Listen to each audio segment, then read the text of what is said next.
What is up, investors? Happy 2023 if you haven't heard of it yet, or you're still making that mistake of writing in 2022. But here we are, another year, and another new group of folks coming to the retreat. And I am excited. And always, we're getting better and better at getting people over the hump of investing in alternative investments, getting over that queasy feeling that taking out debt out of your home and getting your lazy equity out of different places and putting into stuff such as real estate that can power other tax benefits and better returns. Today, we're going to be doing a coaching call. And if you guys like these coaching calls, you guys can volunteer for one for yourself in the future. Make sure you join our investor club at simplepassivecashflow.com/club and email the team, and we'll try and get you lined up if you guys are more than willing to do something like this in the future. Now, as I've been getting it better and better, I've been seeing like different case scenarios, such as the doctor that we're having on today.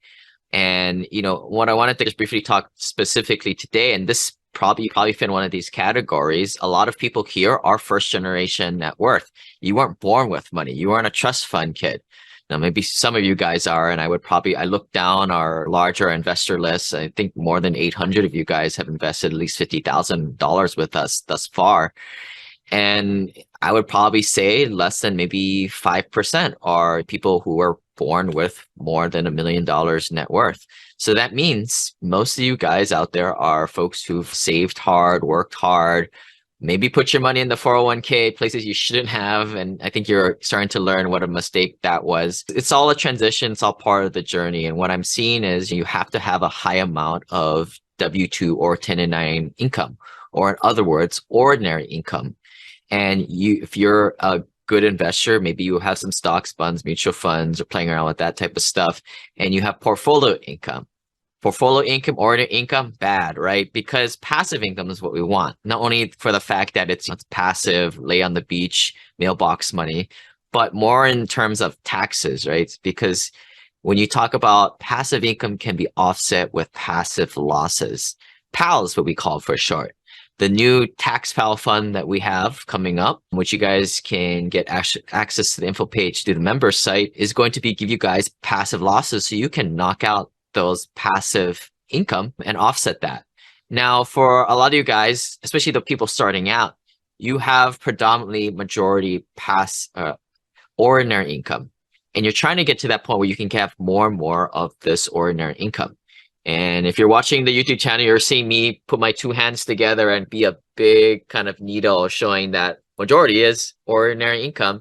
And over time, as I'm bending my arms the other way, the needle goes back to more passive income. To a lot of myself and a lot of the higher net worth investors who have gone too many deals and gotten a lot of passive income, passive losses, you start to get to a point where most of your income is passive as opposed to ordinary. And part of the reasons is, or maybe even the biggest reason, other than the better returns, but the fact that you can offset the passive income with the passive losses and stay a whole boatload of taxes right there that you were able to do and shelter yourself on the ordinary income side. I'm all running synergizing these ideas much better in my next book, which is going to be rolling out hopefully by the end of this year, where it's going to be talking about these nuances of really, I think in the past book, we talked about a lot of these in generalities, but what are like the steps?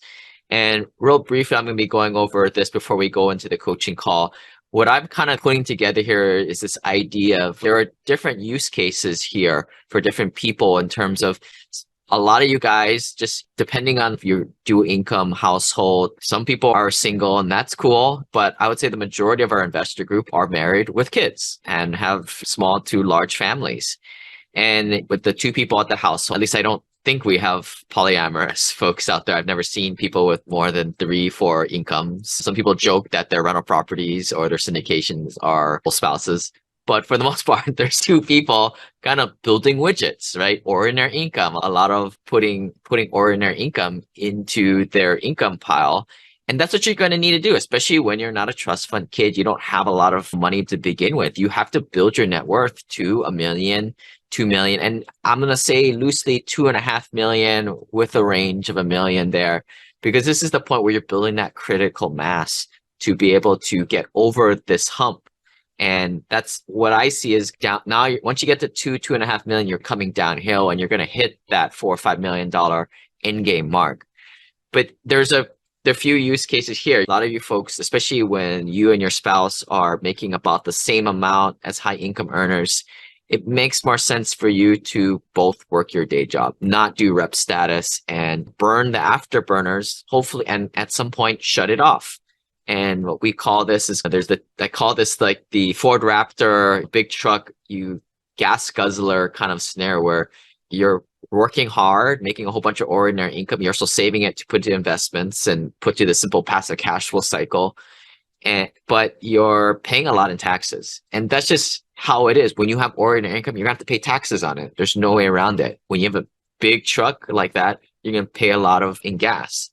The next stage on the opposite side of the spectrum is I'm not a big fan of Teslas. I don't have one, but they're clean, efficient, energy type of car, and it goes fast too, which is cool, and they're kind of sleek.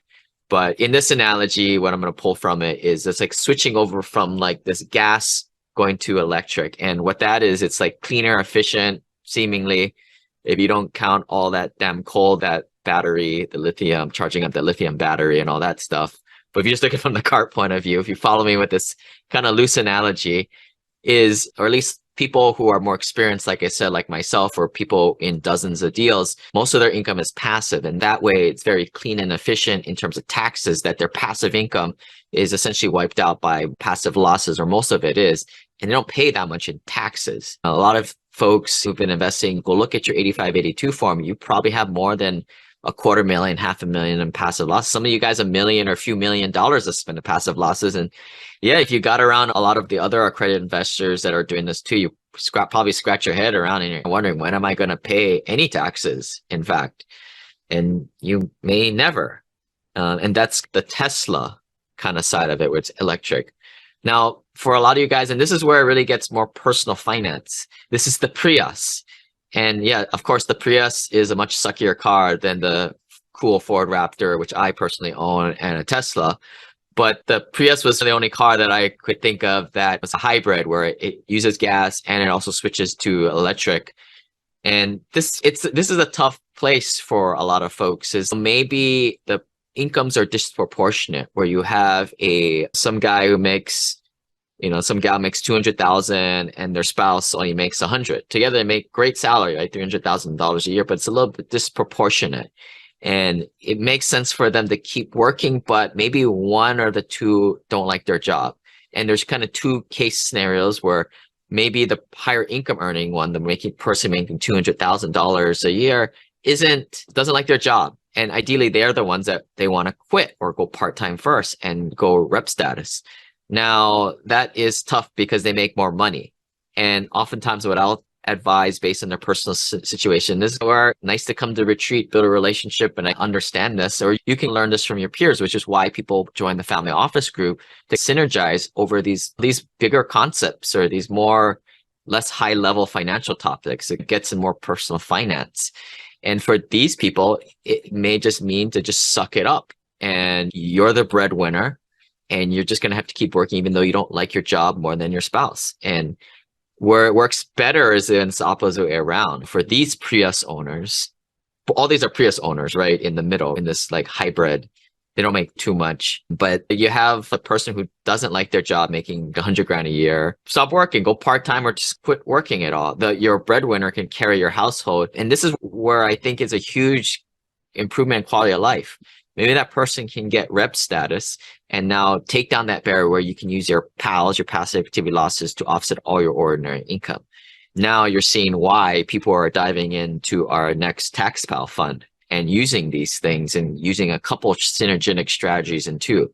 Of course, consult your own tax attorney, CPA. Most people need a new one. 95% of people, I would say, change their CPAs because they don't know. That's why the CPAs have day jobs. They haven't figured this stuff out. But if you guys need a referral, let me know. Shoot us an email. This is a beautiful situation right now. The person who doesn't like their day job doesn't have to work, and they can spend time with, most of you guys do have kids out there. Quality of life, right? It's great. And sure, you're not like burning both ends of the candle with ordinary income. And if you're making $300,000, you're not able to save 100 grand a year, and it goes down to maybe 50,000 a year. But hey, we don't need that much. My whole simple passive cash flow prerequisite is being able to save $25,000, $50,000 a year. That's really all you need to do. Some of you guys blow that out of the water, $100,000, $200,000 a year. That's great, right? That's just going to accelerate you to get there and blast past $5 million, $10 million net worth. But that's not needed in this case. Of course, I think we might talk about today with our coaching call participant, doctors, typically doctors, dentists, or folks that high income earners that make over $300,000, $400,000 a year by themselves. Typically makes most sense for them to just get rid of the spouse's job and have them do rep status, especially if you're above that $340,000 AGI for 2023. So there's a few Prius scenarios. What I wanted to say was like there's a few scenarios here. There's the Raptor, there's a few Prius scenarios, and then there's a Tesla scenario. And this is why I think what makes it a little confusing, because you're getting advice from all kinds of angles, yet you don't know who to really trust and what's really for you. And that's my job is I think. So if this is new to you guys, welcome to the channel, welcome to the podcast, join the club. I give everybody kind of a short time if I can get in there and just point you in the right direction. And I still do these onboarding calls with you guys. I'd like to let know you guys a little bit and share this with a friend or interact with our community, because likely your friends or co-workers, family, not doing any type of this stuff. Join the Simple Passive Cash Flow clan. But anyway, enjoy the show, and here we go. This is a story about a dude named Lane. Then one day he went and tried to rent them out, and then he became one of the best of man. Hey, Simple Passive Cash Flow listeners, today we have another coaching call. You guys love these things. You guys eat this up like candy. It's like financial fans, lawyers call it that. So I have Brian on the line. He is a doctor and he's been heavily invested in private placements. And so I'll have Brian tell his story a little bit, but it's another great accredited investor call here. So enjoy. And thanks for jumping on, Brian. Yeah, a little background on me. I am a physician and kind of fell into the standard path, what physicians are told to do, and channel all of your earnings into your 401k and get a nice little stash of equities going. And maybe if you accumulate enough, by the time you're 60, you can retire. And a couple years ago, I was on vacation in Asia, and I discovered that I didn't want to work ideally, I wanted to be totally retired by the time I was 55. I was about, 47 at the time. And I looked at my portfolio and discovered that pretty much all of it was in equity and bonds, and it was yielding about 1%. And I was thinking, there's no way I'm ever going to get to where I want to be with 1% yield on my portfolio. So that's when I started educating myself on passive investments and alternative investments. And was there some kind of like thing that happened at work, or you just had some free time on vacation to read a book? Oh, yeah. No, it was just for the first time in about 5 years, I had a nice 2-week vacation, and we decided we were going to go to Asia, and we had a lot of downtime.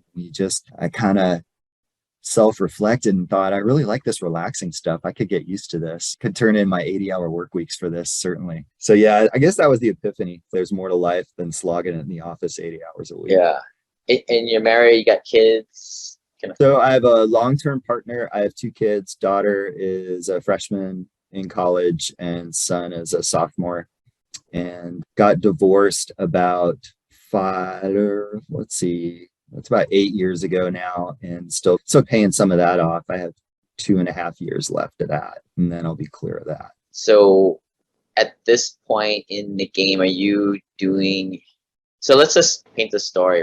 Did you buy any rentals? Did you go through that? Yeah, I did. I bought a single family rental on the East Coast in 2007 in a nice little seaside town that had a lot of vacationers from Connecticut and New York, and got it ready to roll in 2008. Then what happened in the market in 2008, and it lost about half its value. And so that wasn't the best experience. Ended up having various tenants. Some were good, some were bad. One of them ended up being a mop. So after finally getting out of that deal after about 10 years and not making any money out of it, it soured me onto onto the single family thing. When did you start to get into the private placements and syndications? 2018 was my first one. Actually, maybe 2017 was my first one, but I really started taking the plunge in 2018.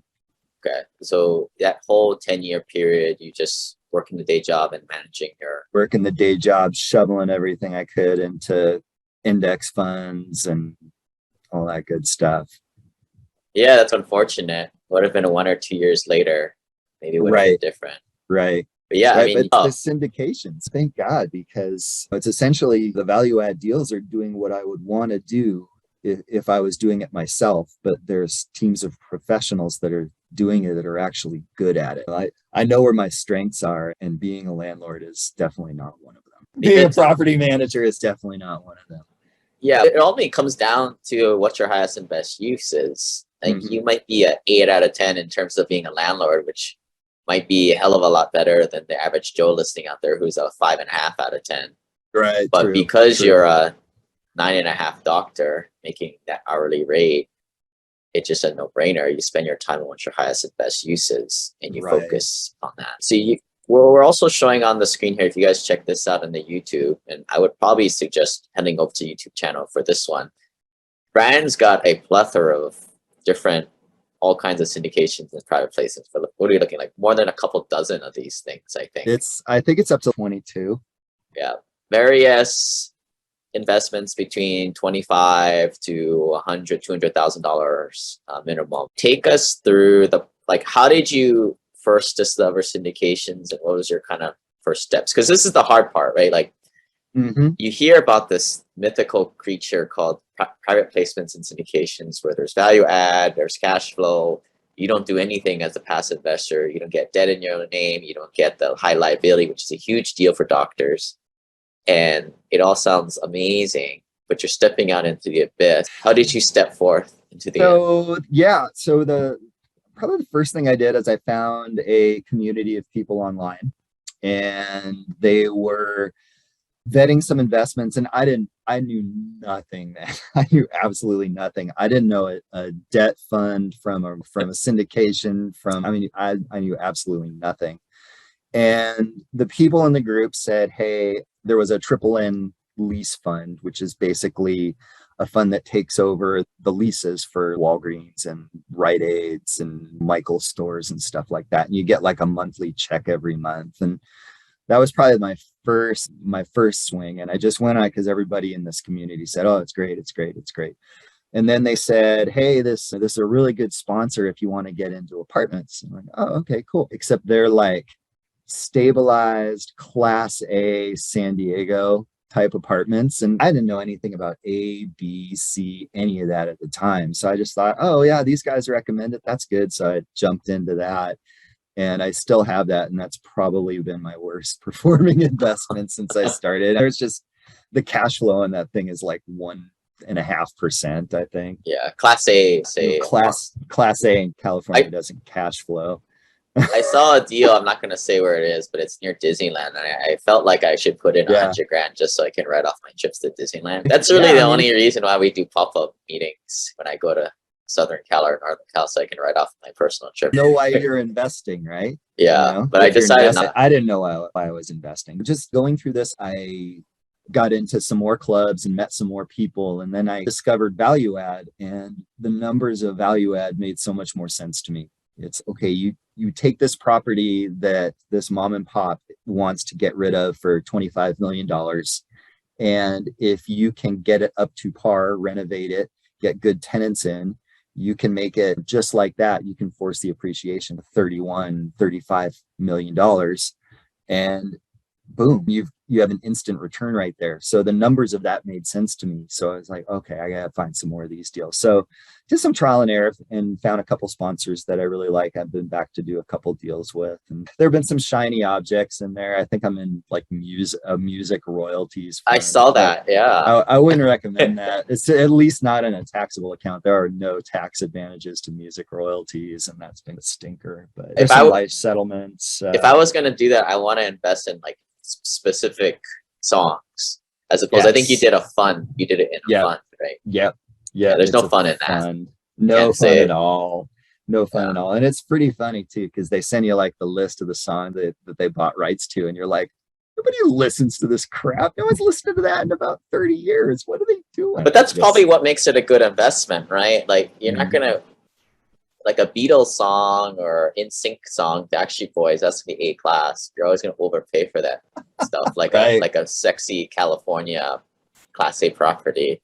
Yeah, someone told me once that I forget the exact quote, but it was something like, "You never want to show off your real estate portfolio at a cocktail party." Yeah, but just saying that you don't want to buy the shiniest Class A assets. You want to buy unloved Class B minus C that you can make into a nice Class B. Yeah. But as you can see what's happening in this podcast right here, I'm digressing and going down this rabbit hole. That's like 0.5% of your portfolio, and it doesn't mean anything. It doesn't return it, but that's all we want to talk about. Well, don't do what I did. Okay, so going back, so a lot of the listeners, they jump into this world, and it is very laughable after the fact that you just jump into stuff off random referrals and recommendations. But that it is what it is. That's what you do. What were some things that you thought initially that you later learned to be not epiphanies? Kind of like I said, is more of a live where you want to live, but invest where it makes sense. Just because, it'd be so nice to live in San Diego, but it doesn't necessarily mean you want to invest there. Like you want to invest where the numbers make sense. Like Huntsville, Alabama. Do I want to live in Huntsville, Alabama? I don't know. But the numbers, if you look at the numbers of Huntsville, Alabama, to invest there, absolutely, totally makes sense. So I think, definitely look at the numbers more than the emotions of the investment. That was a big one. Try to talk to as many people in your network as possible, because you will learn about some stinker sponsors and you'll learn about some really good sponsors. And this alternative investment space is all personal connections. You're not going to be able to go check a Google review on a sponsor. So it's all word of mouth from people who have been there, done that. And I'll just say, because it frustrates me, we have people like, I don't want to do the family office Ohana mastermind. I want to start investing a little bit. I'm like, dude, you're the most exposed right now. This is the time to do it. But anyway, we'll get off of that. But what most people, they don't have a single friend or family person that invests in this type of stuff. They're all investing in the Wall Street garbage. What do you do? Where do you go? I always tell people that there's the free stuff, but I always tell people to be very careful about that stuff. You always got some shady people trying to sell IULs and random stuff like that. You gotta be careful. Yeah, absolutely. Absolutely. Yeah, I don't do IULs, but I am a huge fan of the infinite banking, the cash value life. God, I wish I knew about that about 20 years ago. And we are doing that for our community. You guys can get the free e-course at simplepassivecashflow.com/banking. Yeah, that's a game changer right there. The other thing I wanted to tease out of you is, like you mentioned, meeting other people. You're a fun guy. A lot of people are very abundance mindset once you find the right people that aren't the salesmen or the syndicators or the sharks. Trying to find those pure passives. But how are some ways that you built those connections? Was it just an expensive bottle of wine or bottom dinner? No, it's funny. You realize that the whole like passive investing space, it's a pretty small club. And I actually, Lane, I met you through another friend that I knew from another investing club, and you spoke at his club. And I'm like, oh, this guy Lane, he's got it figured out. I got to meet this guy. And it's just, I think it's just you can't go in your little shell. Find your people, and then by talking to your people in your network, you'll learn about more people, and you talk to them, and they'll tell you to talk to some other people, and you just keep expanding your horizons there. You can't shell up. You got to get out there and actually talk to people. Yeah, I just got off the phone with somebody, and I was like, dude, you got to get out there. If you're unwilling to meet other people, you're just going to be stuck. You're just going to be that lonely guy who has 20 rental properties and he's cranky all the time. And then the best thing you got is investing in these garbage private money lending deals where you're investing in Class C paper and ordinary income. Exactly. No, like just keep at it. Just put yourself out there, and in my opinion, it takes a few years. Your course is great. Just learn as much as you can, because you're gonna have to find this stuff out for yourself. You're not gonna have a rep come into your office and say, hey, look at this, look what I've prepared for you, here it all is. So you really got to get under the hood and learn. And I find it interesting. I think it's much more interesting than learning about stocks and PE ratios and book to values and all that stuff. Yeah. So last thing I want to tease out of you, and then we can go into your overarching questions that I can do to help. You're not in the weeds type of person, which is why you've actually invested and you're seeing the good results. I think that's the right attitude. You open up a pitch deck or you check your inbox, seeing a bunch of deals. What are like the first couple things you're looking at just from a real high level? And how long do you even look at a deal? So I think number one is the sponsor. What helps is if it's a sponsor that I've invested with before and I trust, you don't even read the thing.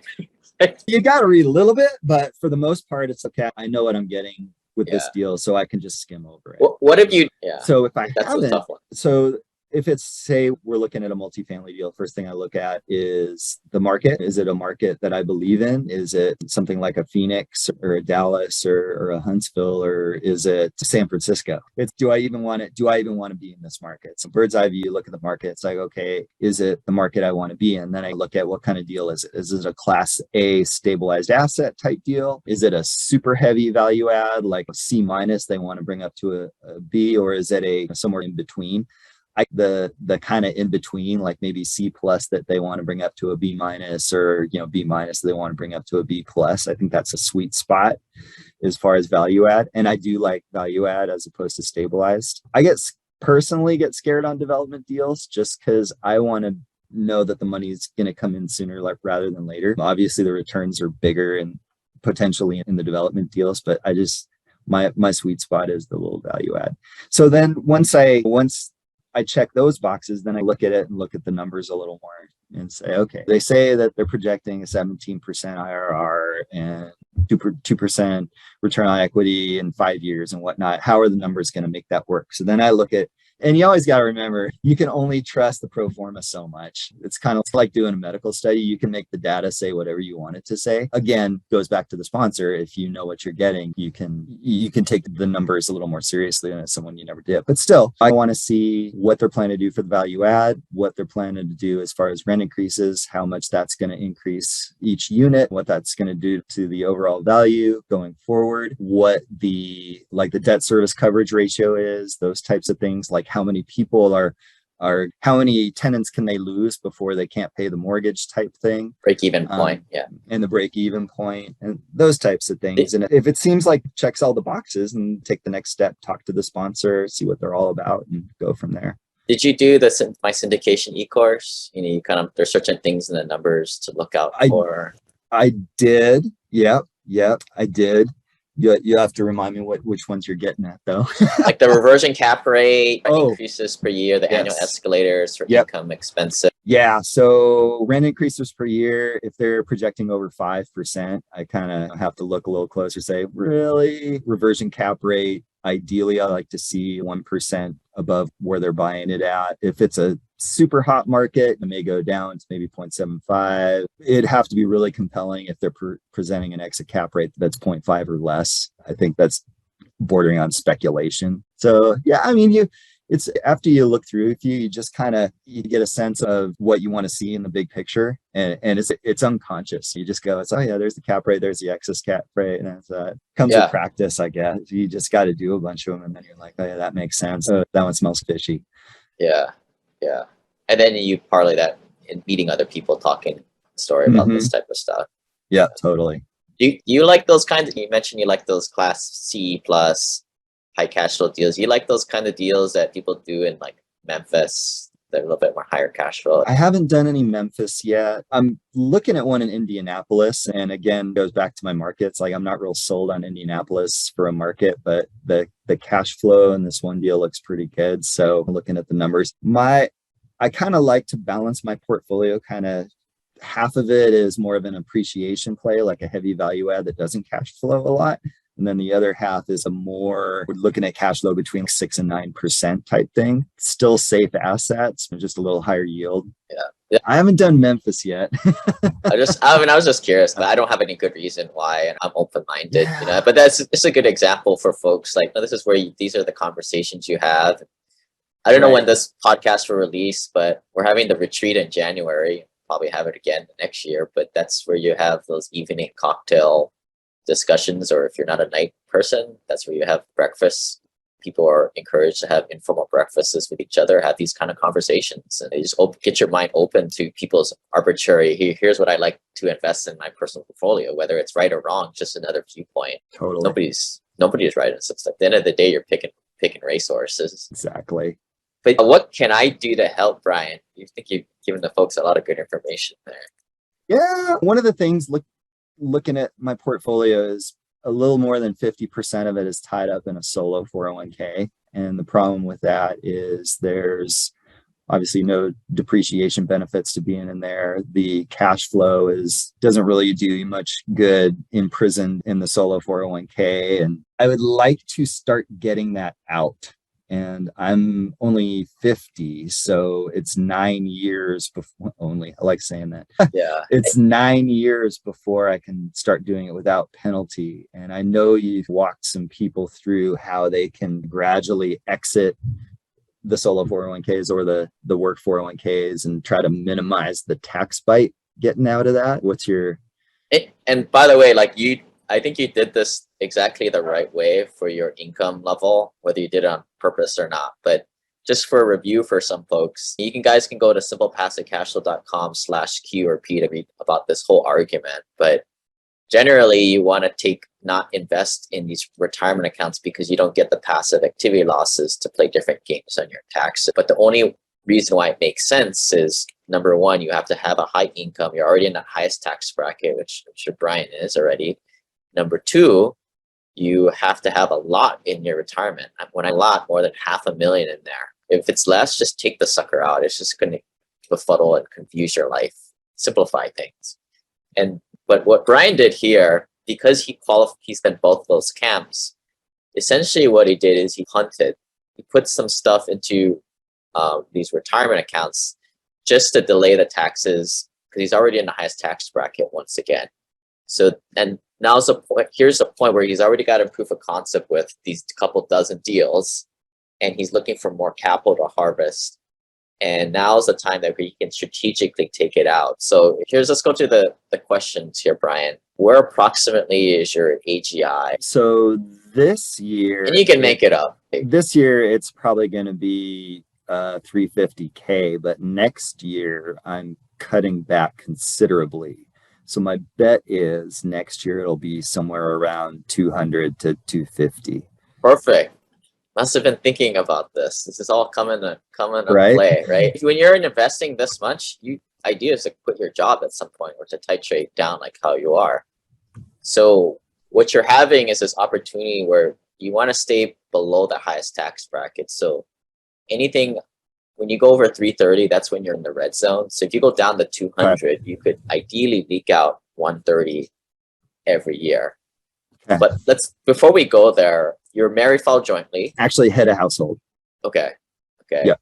Is your significant other partner, are they working or what's? Yeah, she's a nurse, and we've lived in the same household for quite a while, like 6+ years, but we just said we're not getting married ever again. Yeah. Archaic. Yeah, it's just for us. We're much happier, and she keeps her finances under her belt, and I keep mine under my belt. Yeah. Some people think marriage is forever. Some people think of it as, hey, let's just renegotiate every day. Every day you don't sell is another day you've chosen to buy. It's the same, right, for right, old rental properties, of course. Which, by the way, I'm selling off my second to the last one. Very happy about that. So in Hawaii? In Birmingham. Yeah. Oh, okay. Yeah. Together, you guys aren't going to be doing real estate professional status, or you guys thought about that? That might be another talk to have down the road. Is once I'll be part-time next year, how to go. I guess the question there is how to get reps without being a landlord. You got to talk to the right CPA, because I have a bunch of people who are exactly like you, where you have a boatload of investments. And I've seen it where they work their still full-time jobs and their CPAs, yeah, man, I'm just going to check this box off for you. Now, it totally defies all the little rules, but it happens. Dude, you can bet your butt that Donald Trump is checking that box in real estate. Oh, right. But he's obviously the president of the freaking United States as a full-time job plus. But how can the man not check the real estate professional. Oh, he's checking the box. Yeah, maybe he should. Technically, he shouldn't, right? Is what we're trying to say. But that's where you Yeah. got to work with your CPA. In my non-tax legal opinion, you have a lot of stuff. It's becoming a full-time job. I actually think you Right. have too much stuff. You should probably go down a little bit and bump your minimum investments up. But that's another side thing. But I think what you're doing is very typical for people getting started, right? Like you go into a lot, you're trying to see which jockeys are going to invest more heavily on in the future. Yep. So this is very typical, but yeah, real estate professional status, maybe going KP on some deals, get some of that carried interest in there as a loan guarantor too. That helps to build the optics. But don't listen to me talk to your CPA. But what that will do, that will be a big thing, because now you can, instead of just taking the default, I think, is to take out that 130 or so a year to stay right around that 330. I think that's the default. That's the prudent thing to do here. But if you want to get a little more, how much do you have in your retirement accounts now? Just say. I think it's around 1.2 million. Yeah, so it's going to take a lot of years to leak it out. A pain to do this. It's going to take you a decade to do. Let's just use that as the bookend, right? I think that's a no-brainer. You want to take it out. You don't want to leave it to when you retire, because your income's probably going to be higher in a decade. So you want to get it out now under that 330 mark, or whenever that changes next year and the years prior. So 130 a year, you'll get it out in 10 years. If it were me and I was going to be playing it a little bit more aggressively, what I would be doing is I would do real estate professional stuff. You got to jump through the hoops to get that, obviously. Maybe, I'm sure you have a boatload of passive activity losses built up, right, on your 82, 84. Yeah. Do you know how much? $500,000? Probably around there. Yeah. Just guessing. And you're a prime example. People always ask the question, what happens when I exit a deal and I get my $50,000? Dude, you should have been like Brian. You should have invested in a dozen plus deals. So you're sitting here in passive activity loss nirvana and you're untouchable. Yeah, there's a deal that went full cycle this year, and it was a pretty nice gain, and I'll be okay. But a lot of the other guys in the deal, they're like, oh God, I gotta get something before the end of the year. I gotta shield this. I gotta buy something. Yeah, it's funny. We have guys like yourself. This is when it's cool when you come on the retreat and you meet other people like this, but they have a rap sheet of a dozen plus deals. They have $500,000, $1 million plus of passive activity losses. And they're like, yeah, man, I haven't paid like taxes in 7 years. I feel like I should, like, at some point. I don't know if I'd ever get to that point, but I've definitely paid enough in my first 30 or so years of work. Yeah, so. Yeah. But you're getting to the point where you technically, especially if you go real estate professional status, you really shouldn't pay taxes. You shouldn't need to pay taxes. You can, if you want, to hold the passive activity losses to the end. But the way my CPA does it is he just burns up my passive activity losses, so I pay zero taxes every year. Gotcha. And you only live once, right? Or you may never see the next decade. Yeah. Have you ever heard, I was talking with someone and they said, oh, one way you can get reps hours is to take over a triple N lease for Walgreens or something like that. Have you heard of anyone doing that? Yeah, so the easy, like, low-hanging fruit is like a short-term rental. Maybe your spouse enjoys doing that, or maybe you enjoy it. I would not recommend buying some crappy Class C rentals. That's like going backwards. Or like you said, getting a little triple net. But then the problem with that one is big money, and you kind of got to know what you're doing when you're doing that type of stuff. But it is relatively easy. That's it. I don't do it. And I don't know. I'm just talking about my butt here. Yeah. Those are your three options. But that's where you talk to other people doing this in similar situations. I'm working my doctor job on the side. What are you doing to get the rep status? And so 130K taken out of that a year. So I'll owe a third of that, which is what, about 45K? Yeah. But what I would recommend is for you, it makes a lot of sense to make that jump to rep status, especially because you're going to part-time. And especially in my opinion, with your rap sheet here, you have a lot of stuff. You might be a passive investor, but this seems like a full-time job that somehow you can justify. It takes a good amount of work just to stay on top of everything. And don't waste it on me. You're just practicing, right, for your CPA now, right? Or yeah, totally. I mean, you don't want to talk to the IRS. Have your CPA talk to them, of course. That'd be definitely doing 40 hours a week working on that. Yeah, definitely. Yeah, but yeah, if you were to do that, maybe I would 2x that. Maybe take out $200,000, $300,000 out of there every year. Extinguish that with most of your passive losses, and then now you withdrew the whole thing out in a handful of years instead of a decade. I would play it that way. Yeah. I'll wait and see if the reps happens, or I guess when the reps Yeah. happens. One of the other things I've been doing, how I've been paying my life insurance premium, is with the solo 401k, you're allowed to take a $50,000 self-directed loan.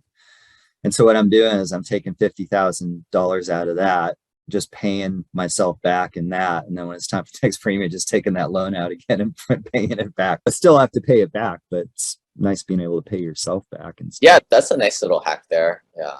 But yeah, the hard thing is this is an art form. Like, we don't know what's going to happen with bonus depreciation in a couple of years. It's supposed to phase down a little bit. In 2024, it's still going to be fine. Right. We don't know if that's going to get extended.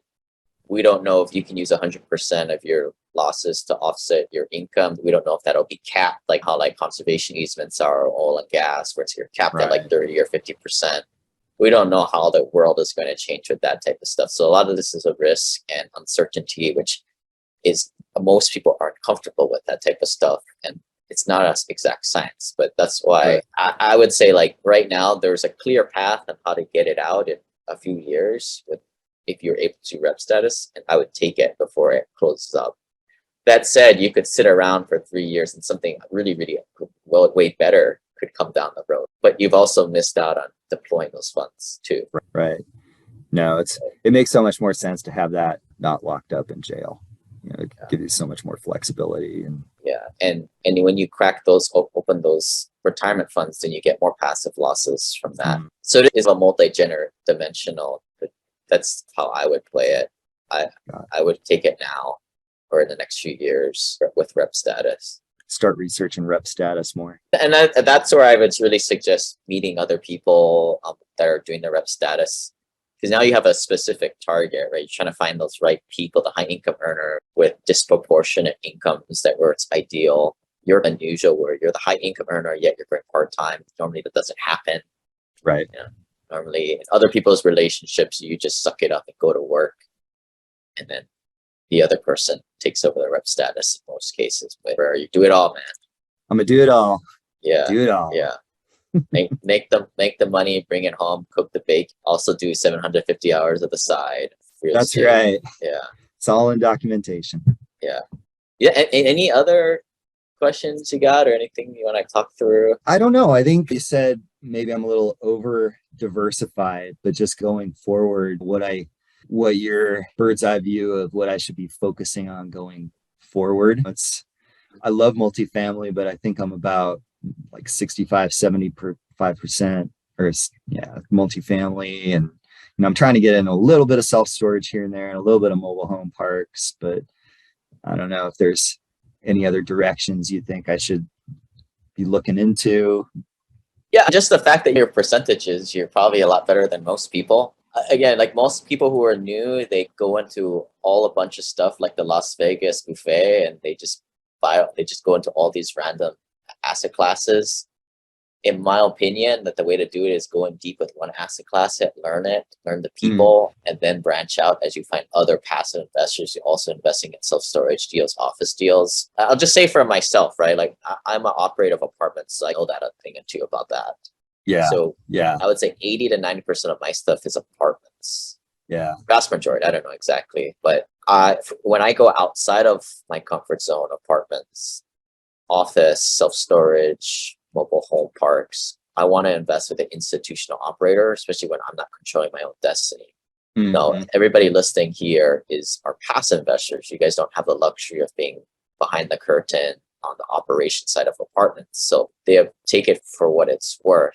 But yeah, when I invest in stuff where I'm a LP, I don't want to invest with somebody who just did a weekend boot camp or on their first dozen deals. I want somebody who's more institutional. Even though I'm willing to give up return, I'm okay doubling my money every 10 years instead of every 5, if that makes sense. No, that makes sense. But if you're a passive investor and you don't know one from one, first of all, you should know. You should meet the other people doing it too. But then maybe if that's the case and it's all shades of gray to you anyway, maybe just diversify more, I guess. Yeah. You were saying before, do you have any advice you wish you could give to your rookie self when you're just starting doing this. And that would be know exactly why you are investing in a certain investment. Like when I was doing it before, it was just dartboard. It was like, oh, this looks good, throw the dart. Oh, this looks good, throw the dart, throw the dart. And now it's okay, here's what it looks like and here's what I need. And oh, I need some more higher yielding plays. I need to start looking at some more of those deals. Or oh, I need more cash flow from this. Maybe I'll double down on the ATM investment. Or really think about before you pull the trigger what that's going to do to the portfolio as a whole. Yeah. But I think one thing you did that was really good is you got your skin in the game. That way you can have conversations with other passive investors and you're not just some newbie accredited investor that hasn't invested in jack and adds no value. And that's why I say go learn one thing first so you can use that as your ticket to get in cahoots with other people. Totally. I totally agree. Yeah. But know why you're doing it. Just don't do it because everybody else is doing it. That's the other thing, right? There's a lot of like doctor groups or investor groups where they all like group think their way into, these guys are good, but I would never invest in them because you have this thing called sponsor creep. They become more institutional. Yeah. They got people lining up around the block. I think everybody who's listening who's gone to the single family home like turnkey circuit, like they know that there's 2 or 3 companies that everybody talks about, but you only buy from them if you're a sucker that wants to pay $10,000 to $20,000 over market price. Right, sure, they're reliable, but that's no way to invest, in my opinion. And it goes same for this type of stuff. There's some people, they can put garbage out and people will invest because they're more institutional operators. Any last thoughts or any questions coming to mind, Brian? No, this is helpful and that is a lot of fun. If you guys want to do one of these calls, even if you're less experienced, reach out, team@simplepassivecashflow.com. And we mentioned the retreat. We're not doing like really open house type of events these days. I think we've realized that a lot of people have figured out that Simple Passive Cash Flow is a bunch of passive investors. So we got a bunch of those like newbie syndicators poking around. So, and we have enough live investors, like 700 of you guys out there. So everything is more closed circuit and only to passive investors these days. So that's kind of why things are the way they are. But yeah, thanks for listening, folks, and we'll catch you guys next time. This website offers very general information concerning real estate for investment purposes. Every investor's situation is unique. Always seek the services of licensed third-party appraisers and inspectors to verify the value and condition of any property you intend to purchase. Use the services of professional title and escrow companies and licensed tax, investment, and or legal advisor before relying on any information contained herein. Information is not guaranteed, as in every investment there is risk. The content found here is just my opinion, and things change, and I reserve the right to change my mind. Above all else, do your own analysis and think for yourself, because in the end, you are the only person who is going to look out for your best interests.